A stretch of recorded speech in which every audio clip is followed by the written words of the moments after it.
Hello everybody, it's Tommy and welcome back to another speed build for the Disney save. Today's video is part 2 of a Brave themed group of lots that we've been working on for the save file. So if you missed it, definitely make sure you check out my Disney save playlist. It is linked in my description box down below so that you can check out part 1 of this video essentially. I really think it's going to be a lot to explain and not make the most sense if you are checking this part out first. So make sure you go check out that other one. I'll also just link part 1 of this video down below if you want to slide over to that one really quickly and then come back to this one. It's going to make a lot more sense. But essentially, we are working on part 2 of the Brave community lot, and that is the community garden and the general community space, which is like the default version of the lot. That is going to be today's video. The other video was the makerspace and the marketplace, and it was just a lot of footage, so I decided to cut it up into 2 videos. But obviously for today, we are doing something completely different. This is the community garden version of this lot, and it is based on the ring of stones that Merida finds in Brave. Really simple in concept from what I could gather and kind of see. It appears to be 12 stones sort of laid out in a clock. And they do have like varying shapes to them that were a little bit more specific in the movie that I knew was something I wasn't going to be able to replicate perfectly. But generally speaking, I have done a version of 12 rocks here sort of facing the way that they are in the movie. And I wanted to use these ones that come from Snowy Escape that have like the green moss on some of them and then kind of repeat it and cluster some of them together, make some of them a little bigger. Some of them have more layers to them, so that it is the same rock I'm using over and over again, but it feels a little bit different and they don't all look completely identical to one another. In concept, this is a really basic build. That's kind of why I wanted to cut this up a little bit too, so that we could have a different version of this lot that's more simple. This is the one that is completely different from the other 3. The other 3 all use that same witch's cottage exterior that I built in part 1. So this one is the one that just looks completely different if your Sims end up voting for it. Unfortunately for me, I wasn't able to just simply make this a garden in the way that you would think of it. So we have these stones here that are very pretty, kind of out in the middle of the woods. You do have to have a couple of gardening planters on the lot for this to be a community garden. It is one of the required items.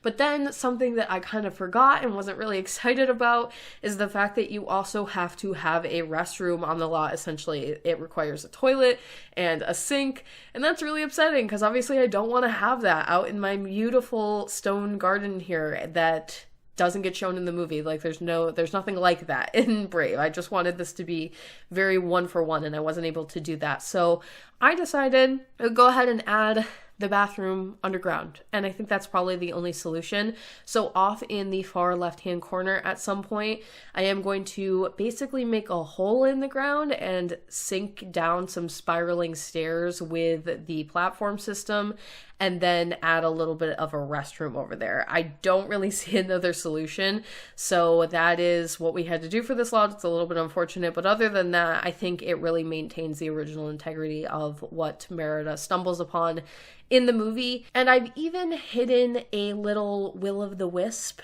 or 2 around this lot. It's not shown in today's speed build. It's kind of a little bonus thing that you can find on the lot when you download it from the gallery. Eventually, when I put it up on the gallery, it's not available quite yet, but it should be soon if everything goes to plan. And you can hopefully find those and look out for them around the lot. I actually also hid them on the witch's cottage here and there, which I didn't mention in part 1 of this speed build, but they are hidden. You'll know what it is when you see it. It's obviously not the actual will-o'-the-wisp because we don't have that in The Sims, but we had an object that looked similar enough to the concept of it that I thought people would sort of get the reference. So I hid a couple of those on all versions of the lot. Look out for them when you download it. And then yeah, we got this bathroom underground here. I wanted to cover the top up with moss and leaves and things like that so that it's not completely obvious from above ground. I was having some really weird glitching with doing platforms and ceilings here, and just you get some weird glitches when you use the platform system. So you are able to make essentially a spiral staircase, a functioning one, by using platforms and just lowering them one by one as you sort of spiral down and around the wall. but then I was getting a weird glitch where sometimes it would delete the ceiling, sometimes it would replace it, and it was quite annoying. So I ended up covering it all up with some moss and some leaves and things like that. I am going to have to work to get that to be functional. I actually think based on my next Brave build, that's not this one, when I was doing something similar for that build, I figured out what I was doing wrong or what the game was freaking out about. So don't worry, it'll be functional by the time I put it up on the gallery, obviously, but I was having a little bit of an issue with that. So that is the garden. That is the community garden. Very simple, very minimal on like the actual gardening spaces. But obviously this is a little bit more for the aesthetics and not for the actual use of what the lot is. If you really, really want to garden your heart out and you think that you want a community space to do that, Belle's Village is also equipped with a garden space and a ton more spaces to garden at that. I've even gone ahead and used like some of the different types of planters on that lawn, things like that. So this is really more for aesthetics purposes. I hope that makes sense. And then we are on the final version of the build, and that is the actual witch's cottage, her house that gets shown in the movie. And this is the community lot base version of this lot. So if your Sims never vote for anything at all, if you turn that system off, if you don't have them vote in this neighborhood, this is the version that the house is going to sit at by default, which is essentially her home. And I think that that makes sense because, like I mentioned in part 1, the witch is going to be a townie, so she'll sort of roam around, but then you know that she does have a house in this world somewhere, which is something that we've done with townies in the past. In Mount Komorebi, we did it with Periwinkle from Tinkerbell. She has a home up in the mountains, but because she's a townie, she can't actually live there, but we know that she has one. So if you stumble across it, you sort of know whose home it is. But then for gameplay purposes, it's more of just like a general space. If you were like deep in the woods of Hemford on Bagley and you sort of stumbled across this place, it has everything that you would need to stay here for pretty much as many sim days as you wanted to. So in that way, you could also just intentionally use it for a home, you knowing that no one else is ever going to come here in the same way that like you can't just take over someone else's residential. But in this instance, you sort of can, although I think you will get random Sims spawning here that will come and try to use it for community lot purposes because it is a community space. But we do get to see this version of the cottage. I'm not just completely making it up for the interior here. There is a moment in the movie where the witch closes her door. She kind of pushes Merida out the front door and goes outside with her and closes the door. And then when she reopens the door, it is her witch's home. So we get to see some of the actual way that it's laid out. And it is very different than the woodworker's shop. And it's obviously very different than the abandoned version of this place. So a couple of key features. She has a cauldron hanging from the ceiling. She has a lot of books all over the place. She's got some very traditional sort of clutter objects that you would think to be in a witch's space. She had candles absolutely everywhere, lined on top of everything, just all over the place. A complete fire hazard, but we're not worried about it. Some plants, but not a ton. So I did do a lot of plants in this front area space, but other than that, I didn't do a ton of them in the rest of the home because it didn't seem to be like a main feature necessarily. And then she does retain some of those original wood carving things. So I wanted to make sure there was also some clutter that was original from the original version of the build we did, which was the wood carving. So we would have lots of those like little bits kind of around. This was the first full build I think that I did when I came back from London after Christmas. So it was the first time that I really got to experiment with the new kit, the plant kit, which I was so excited about. That came out, I think, either right before I left for London or while I was away. So this was the first build I got to do with it, and I love it so much. Those are exactly the type of kits that I hope The Sims keeps putting out. I'm not really a big fan of the cast kits. Of course, I'm a little bit more keen on the building kits, or even really the gameplay kits at this point, although I think we've only had 1 or 2 of those. It's not like something that they're really focusing on, but this is definitely one of my favorites. I haven't picked up a lot of the cast kits yet. I probably most likely will pick up all of them at some point, and I don't like to let them stack for too long because it seems like as soon as you stop buying the stuff that comes out for The Sims, all of a sudden you've got 12 new things that you got to get, and I don't like spending that kind of money all at once, so it is a lot easier to just sort of pick them up over time. But I was surprised because even though it is a plants kit, and I thought it was going to be mostly modern plants. A lot of them do work in a space like this. And you do get quite a few more that are like hanging plants, which are things that we kind of desperately needed in the game. And more shelves to put plants on. Not even plants. You could just use those shelves for pretty much anything.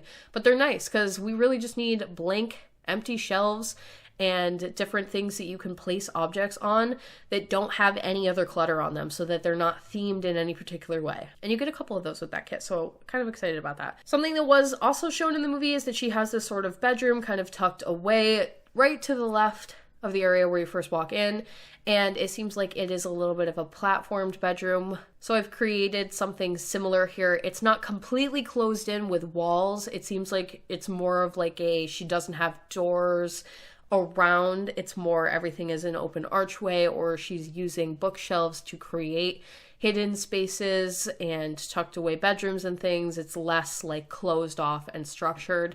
And I was originally using this bed in here so because it looks similar to the one that you can sort of see behind the curtains in the movie, but I was going with this color scheming, this like blue in here, and it's too modern for the space, so I am actually going to change that at some point later on, so don't get too attached to the bed or worried about it if you hated it as much as I did. But I will say, other than this immediate space when you first walk in and this little platformed bedroom, you really can't see too much more of the rest of the space that she has. There's some scenes where it pans around and you can see some general background clutter and decor and things that you would think of, like lots and lots of books on the walls, but you can't really tell how the rest of the space is laid out. So if you just think about it from the standpoint that this is a house and we essentially have to have certain things, I know there's got to be a bathroom in here. I know there's probably a kitchen. I know that she probably has some kind of a dining room or dining space. Those things that you would essentially have to have if this was an actual functioning residential. I decided we would probably go that direction and kind of clutter the rest of the space up with the rest of the things that a house would need. With the addition of another space in here that I was not originally too sure what I was making, like I was kind of closing off a little area right off to the left when you first walk in, and I wasn't sure what that was going to be, but I ended up making it more of like a plant room, and that's something I haven't done too many of. I cannot think of another dedicated plant room in a witch's house that I've done, because we have done quite a few witches' cottages and houses at this point, and I try to make all of them feel very different from one another and very in line with the actual character. So I just wanted a place where maybe she could have some plants and things and have it not be immediately available and right out in the open. So that's what I decided to use that space for. If you remember earlier in the video, I mentioned that she has a cauldron when you first walk in that's hanging from the ceiling, and I wanted to do that in that space. But I know that if I make it hang from the ceiling, it's not going to function very well. So I decided to instead pay tribute to that idea by doing another cauldron, and this is the non-functional cauldron from the Halloween stuff pack, and have that one appear to be hanging from the ceiling over an open fireplace in a different room. So we still have the same idea of what was originally there, but the functional cauldron is what you actually immediately run into when you walk into the space. And then we have this other one over here that's more decor, but a little bit more in line with what you actually see in the film. So we have both. And at one point she's actually mixing up a potion, mixing up like a little, I think she calls it a tartlet, a bakery object of sorts, if you will, that she gives to Merida to give to her mother, and that's sort of like the plot of the story. When she's creating it, she's throwing all of these different objects into the cauldron and it's changing colors. So eventually it ends up being green, I think, which is why I have taken those lava lamps from Strangerville that I love to use to create like a glow in a space, and hidden one of the green lava lamps underneath the functional cauldron, and then over by the one that is hanging from the ceiling, I've hidden a blue lava lamp underneath it, so you have like that blue glow over there to kind of, again, have reference to that. And then the other two spaces in this home, the last area in the corner is a kitchen, and then the one in the opposite corner that you have already seen me do in the other builds is a restroom. So those are there.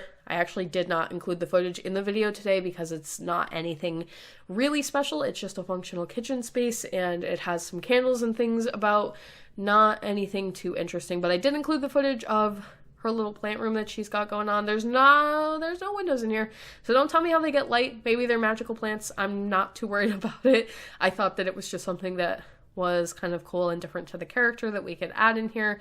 Doesn't really do anything, but it pays into the ambiance of it all. And again, using the kit, the new plant kit and some of those items that come with it, some of those shelving pieces that come with it that are really nice. I hope that The Sims does more stuff like that in this year, you know, for the game.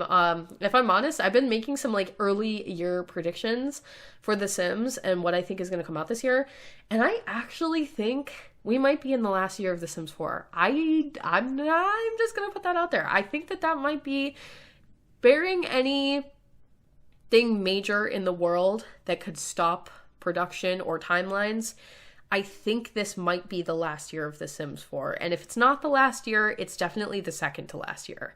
I really, truly believe that. So I don't think we're going to be getting too many more packs and worlds and things this year. I think the fact that we have been getting so many kits is a really good hint to that. They're just throwing out all those last minute objects and things that they've already been working on that never made it the final stages of like being added into a pack. That's just what I think. I don't know. I've got a hunch, so we will see. And that is pretty much it for today's video. Let me know what you thought of it in the comment section down below. Stay tuned for more Brave content coming out over the next couple of weeks. If you would like to support the Disney Save on Patreon, you can do so by clicking the link in my description box down below or the one at the end of the video. Thank you so much for watching. Don't forget to like and subscribe for more. Hit that little bell icon below to turn on post notifications so you can get updated every single time I post. And I will talk to you all in the next one.